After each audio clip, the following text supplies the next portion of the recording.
बिस्मिल्लाहिर्रहमानिर्रहीम अस्सलामु अलैकुम व रहमतुल्लाह। HSC first paper Nelson mandala unit 1 lesson 2। Nelson Mandela guided South Africa from the shackles of apartheid to a multi-racial democracy as an icon of peace and reconciliation. শান্তি ও সংহতির আদর্শ হিসাবে Nelson Mandela দক্ষিণ আফ্রিকাকে বর্ণবাদের শিকল থেকে বহুজাগতিক গণতন্ত্রের পথে চালিত করেছিলেন। Who came to embody the struggle for justice around the world. যিনি সারা বিশ্বে ন্যায়ের পক্ষে সংগ্রামকে সাফল্যমণ্ডিত করতে চেয়েছিলেন। Imprisoned for nearly 3 decades for his fight against white minority rule. শ্বেতাঙ্গ সংখ্যালঘু শাসনের বিরুদ্ধে সংগ্রামের কারণে প্রায় 3 দশক তাকে কারাভোগ করতে হয়েছিল। Mandela never lost his resolve to fight for his people's emancipation. Mandela তার মানুষের মুক্তির জন্য সংগ্রামের দৃঢ় সংকল্প হতে কখনো সরে যাননি। He was determined to bring down apartheid while avoiding a civil war.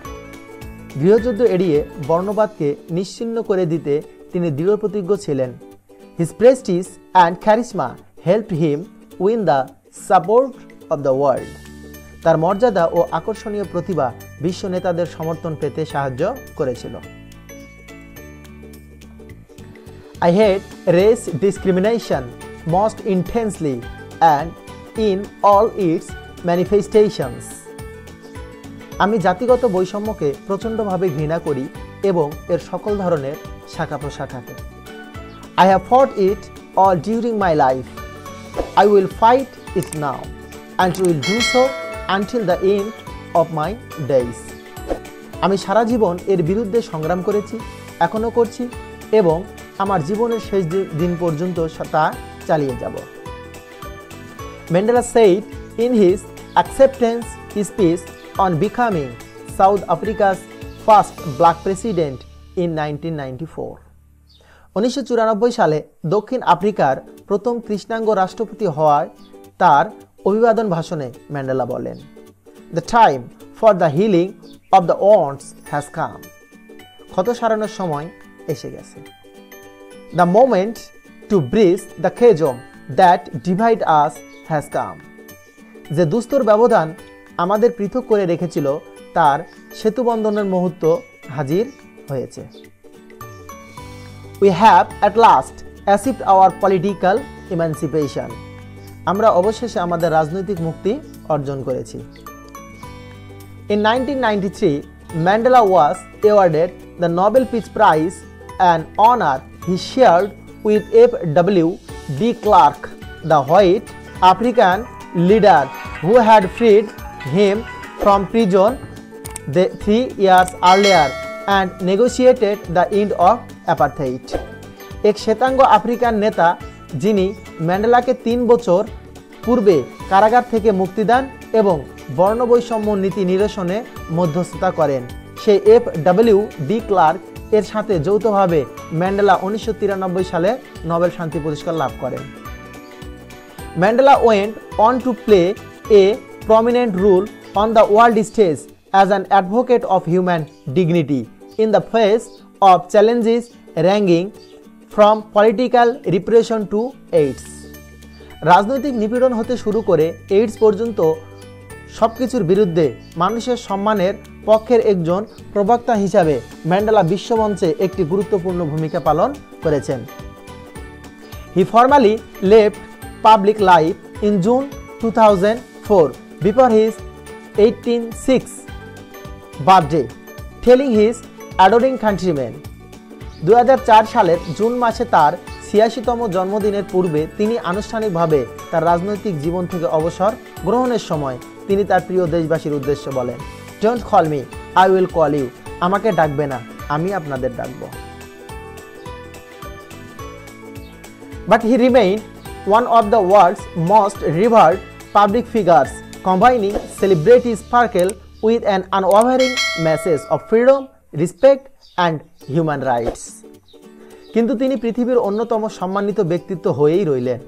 একই সঙ্গে তিনি ছিলেন স্বাধীনতা, সম্মান ও মানবাধিকারের অবিচল বার্তাবাহী এক সমন্বিত কীর্তিমান নক্ষত্র। He is at the epicenter of our time, ours in South Africa and yours, wherever you are.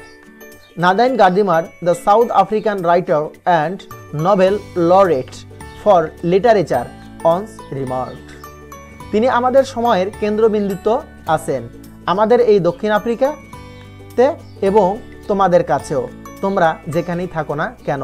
দক্ষিণ আফ্রিকার লেখক ও সাহিত্যে নোবেল বিজয়ী নাদিন গার্ডিমার একদা মন্তব্য করেন, The years Mandela spent behind bars made him the world's most celebrated political prisoner and a leader of mythic stature for millions of black South Africans and other oppressed people far beyond his country's borders.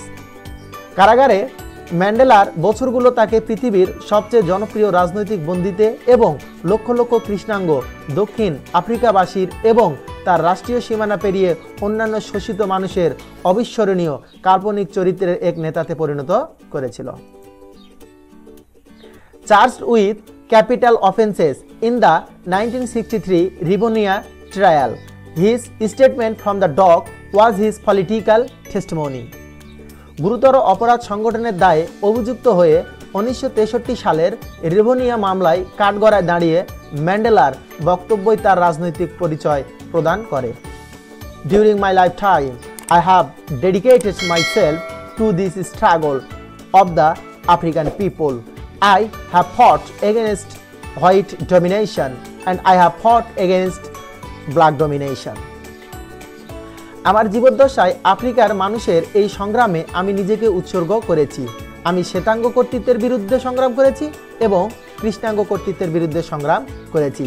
I have cherished the ideal of a democratic and free society in which all persons live together in harmony and with equal opportunities, he told the court.